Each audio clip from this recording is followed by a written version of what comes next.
Welcome back. I'm Linette with the Laurel County Public Library, and today we're going to talk potato soup. Now, you know there's different levels of potato soup.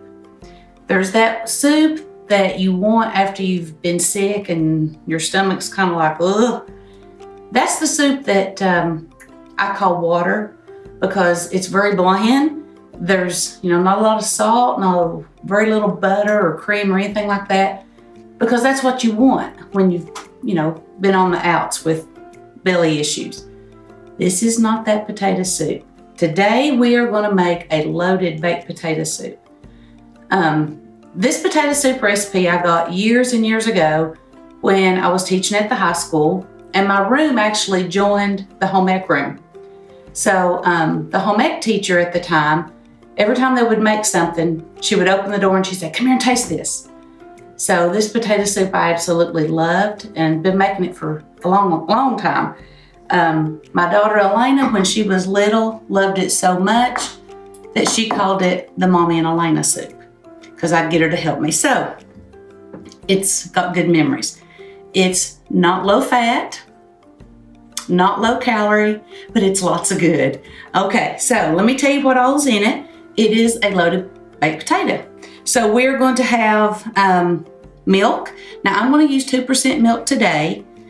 Sometimes I use whole milk. It's just according to how creamy I want it to be, but I'm using 2% today. A cup of shredded cheese, okay? And that is a cup that's going to go in the soup. You could also have a little bit of extra to put on top of your bowl, once you get it loaded up. We're going to put a half a cup of bacon in the soup. And again, I have made 12 pieces of bacon because I wanted to have a little bit of extra for putting on top. Okay, I've started with 4 large bacon potatoes. And you can see here, I've already taken 3 of them and got the pulp out of them. So I've got 1 more left to do. I just want to share that with you. Nice thing about this is you can bake your potatoes a day or 2 ahead of time. If you know that you're going to be busy one evening, but you'd like to have potato soup, then go ahead and bake your potatoes a day or 2 ahead of time. You can put them in the refrigerator and they'll stay just fine. Okay, and if you get a little bit of the hull in there, that's okay, don't worry about it. Okay, so I'm just going to scoop this out. Now these were baked this morning, so they're still kind of warm. If I had had them in the refrigerator, of course they would be colder and your potatoes would want to come out a little chunkier. So once I get them, all the pulp out, I'll just kind of take my spoon or something and just kind of mash them up a little bit. Now these are 4 large potatoes. So the recipe actually called for 3/4 of a teaspoon of salt. That's not enough for 4 large potatoes. So what I tell people when I share this recipe with them is, remember you've got 4 big potatoes, act like you're salting and peppering 4 big potatoes. So there's that.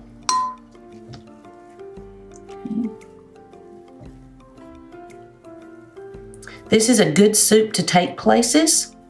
Never seen anybody that didn't like it.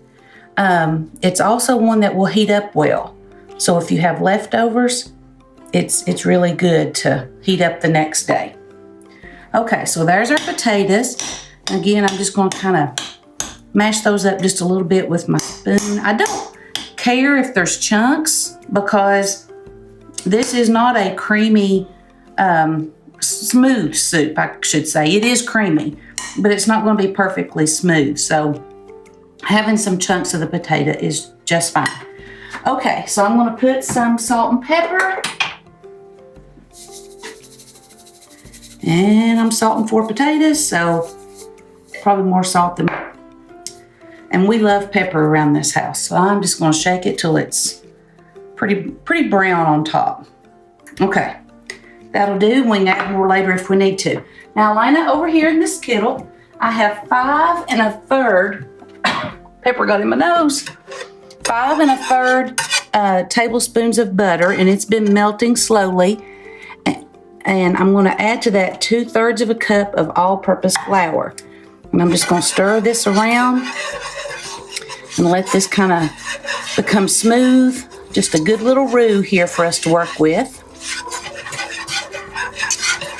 The trick to this recipe, or one of the tricks, is to be patient. You can't rush the process.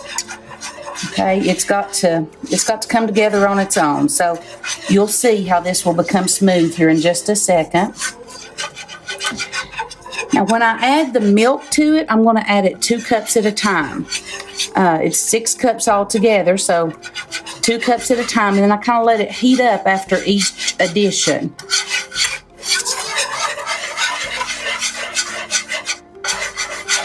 Okay, see how that's getting smoother? That's what we want it to look like.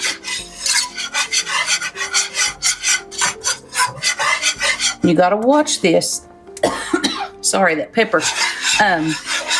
You want to do it on low heat here because I don't want to scorch it. Okay, that looks great. I'm going to add the first 2 cups. And it's going to look a little lumpy at first, but once it gets heated, it'll all come out. It's kind of like making gravy, you know, you got to stir it through the lumps. So I'm just going to mix this real good. And then I'll let it be for just a couple of minutes. Let that milk kind of heat up. Okay, let's go over here and we'll chop up our onions and get those ready. We'll set my potatoes over here. Okay, so we're going to use 4 green onions. And the recipe tells us to just put about a 1/2 cup into the actual soup. I think that's right. No, it just says 2 tablespoons. That's not much. I usually put a little more than that. And I like to save the green parts to put on top as a garnish when it's done. I just normally put the whites of the onion in the soup, and then I'll save the green. Okay, so let me find something to put those in. I shouldn't have done that pepper, people. I'm gonna sneeze before it's over with. Oh well. Well, and that just didn't work like I wanted it to. Just never mind, I'm gonna use my fingers. I just spilled them all over the place.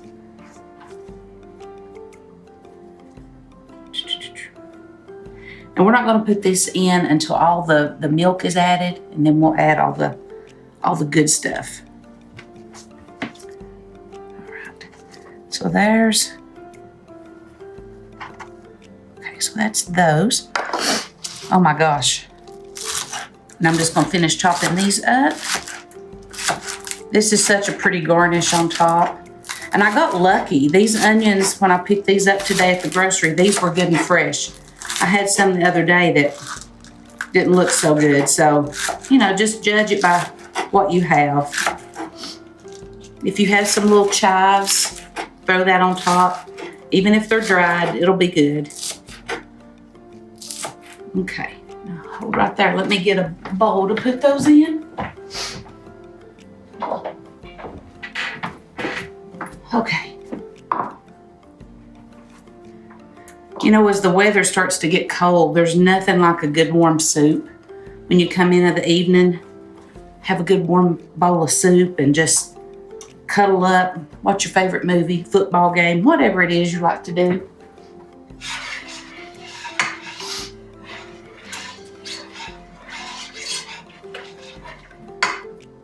Some families like to maybe have something lighter at Christmas. I know me and my sisters and sister-in-law at times, we have had times that we've just done, instead of a big heavy meal, we've done soups and things like that.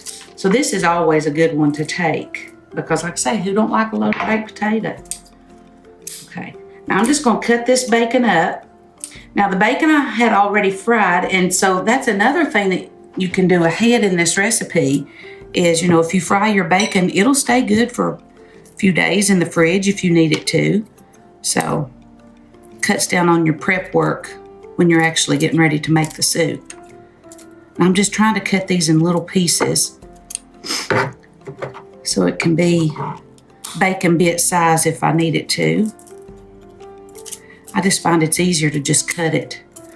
A good pair of kitchen scissors, it's a good investment if you don't have some. Oop, that piece got away from me.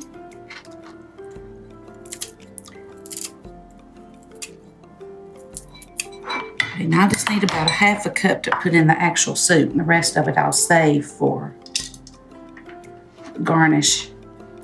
This usually feeds about 10 people, 8 to 10 people, one batch will. So keep that in mind too.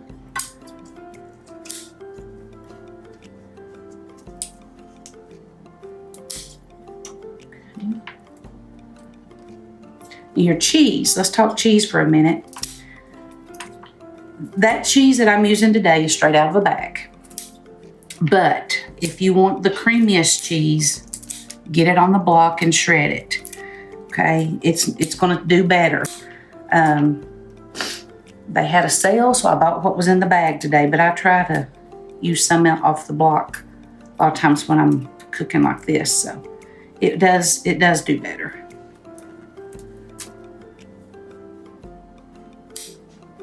And on your bacon is a preference on, some people like to cook bacon really, really crispy. Some people like to cook it to where it barely looks like it's hit the griddle or the skillet. Since this is going to be kind of bacon bitish, you do want to go just a little bit crispier. Now you can tell from this, I didn't fry it, hard crispy to where it looks burnt, but it is probably a little crispier than some people normally do, so. All right, so there's our half a cup of bacon that we're going to add. All right, Lana, run back over here and I'll show them how this is thickening up. I should have been stirring that more, but I'll stir it right now and kind of get it caught up a little bit. It's very, very thick.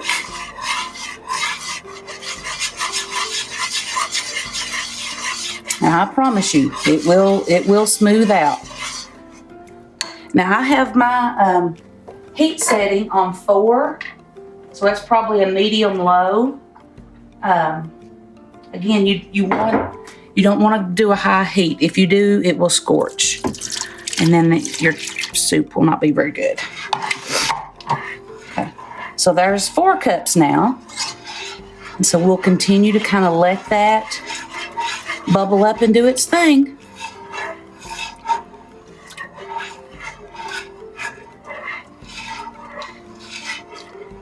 Don't want to stir real hard because it will splash out. Okay, Lana, let's talk some cookbooks now. I'm gonna have to. Sorry that pepper's got me. Okay, so since we're talking soups, I thought I'd share with you some cookbooks from who better than Campbell's. If you've never tried out any of the Campbell's recipes, highly encourage you to do that. Every can of Campbell's soup that you pick up, there's always a recipe on the back of it. I've made several of them myself, and I've never been disappointed with one. So this one is really nice for busy nights when you just want to be able to throw something together and go. It's 4 ingredients or less. And a lot of times the ingredients that they have in here are things that you're going to already have probably in your cabinet, in your freezer, fridge, whatever. So that's a good one to have. These actually came as a set. I've had them for several years. Slow cooker recipes. This time of year is perfect for getting out that crock pot and throwing things in first thing in the morning, coming home and having something warm and delicious that evening. So if you're tired of doing the same old thing in a crock pot, get you a new crock pot cookbook and try something new. The library has tons of crock pot cookbooks. And the good old casserole dish. You can't go wrong with casseroles in the wintertime either. And since you may get to have a family gathering, let's hope that we all do, casseroles are always good to offer people. And again, a lot of times this is going to be made from ingredients that you're probably going to already have on hand. So just some good things to try. Okay, let's see where we're at here. Lost my gingerbread towel. Okay. All right, so this is starting to thicken up a little bit. Again, it's a slow process. You don't want to rush it. But I think that's warm enough that I can probably add those last 2 cups of milk. So I'm going to do that.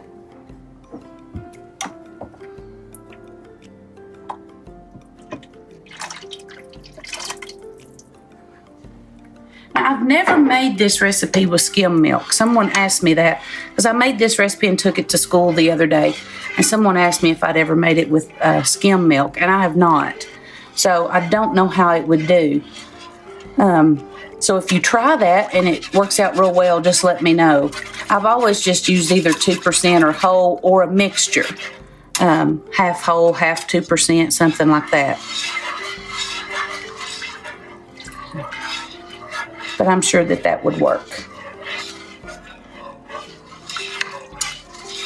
Okay, so we've had our butter, we've got our cheese, our onions, our bacon. The only other ingredient we need is some sour cream.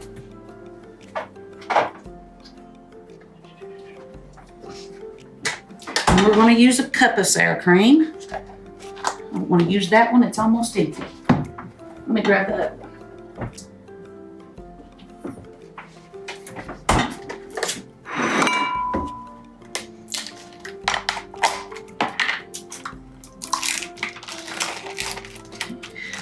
Now this sour cream we're going to add when we add the potatoes. And it's going to give that extra creaminess. So you've got everything that you would have on a baked potato.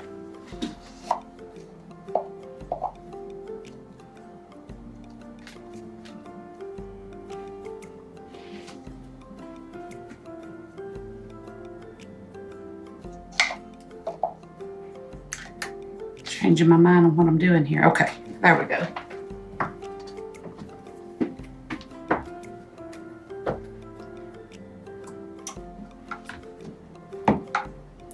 I love this little measuring cup. It's perfect for things like sour cream and peanut butter, because you know how you can never get them all the way out of a measuring cup?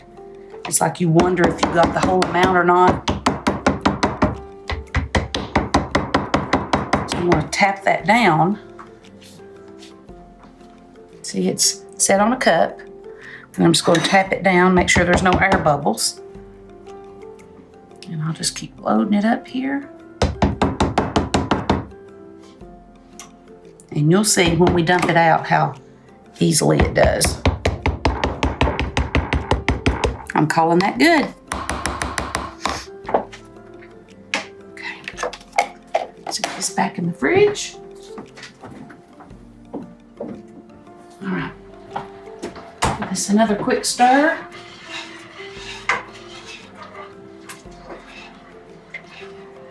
Oh, it's almost there, guys. While that's finishing up, I'm just going to cut up the rest of this bacon.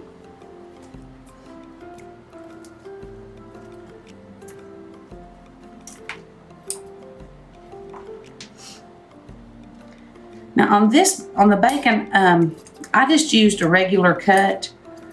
I didn't use like the thick cut. So again, I guess that would be a preference for whatever you like. The really, really thin, sometimes I think you lose it in the soup. So probably go with kind of a medium cut on it.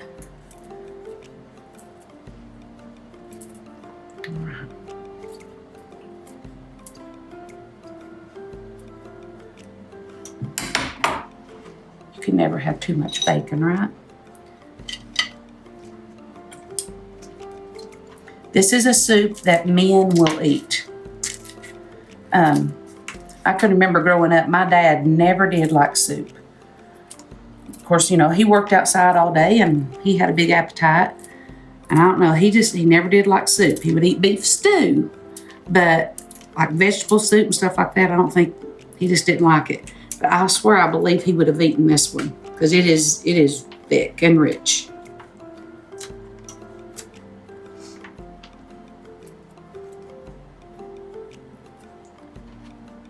Kids will eat this soup. because it's just like a good old potato, and who doesn't like a potato?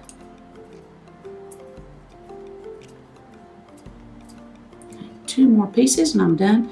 And again, if I already said this, I'm sorry, but I did fry 12 slices of bacon. So you can adjust that to your family as you need.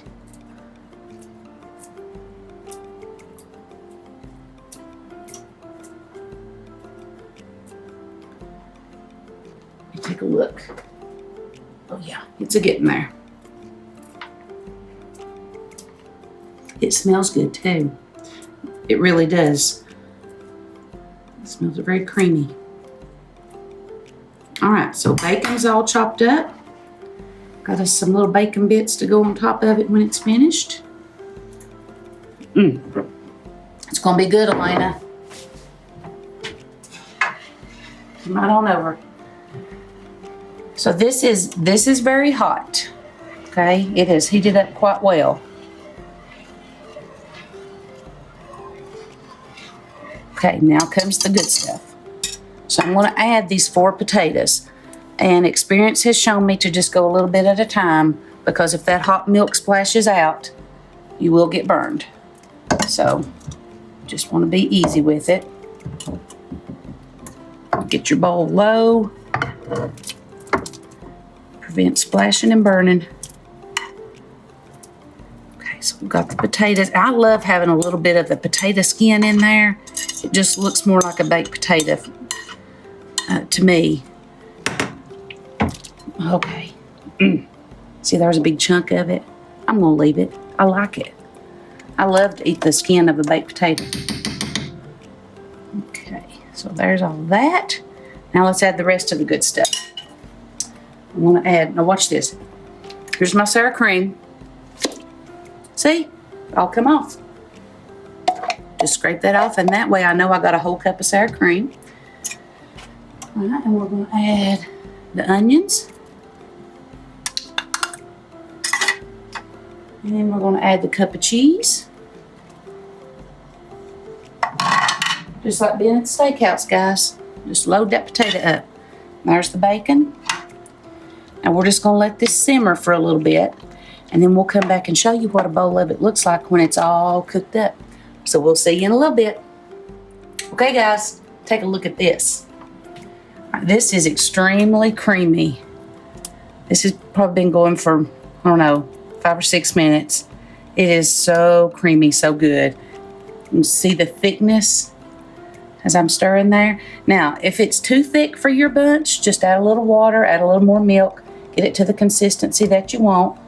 But I'm going to go ahead, dip myself out a bowl of this.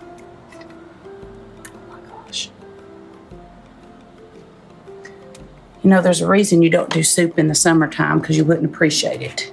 Have to have a little bit of cold weather. Okay, so there's that. I'm going to put a little bacon on top. A little bit of cheese. Doesn't need much. It's mostly just for garnish. And a little bit of green onion. All right, there you go. Can't wait. Okay, guys. So if you don't have a favorite soup recipe, it's time to get one. Go out to the library, get you a cookbook, and find your favorite soup. This is definitely one of ours. All right, we'll see you next time.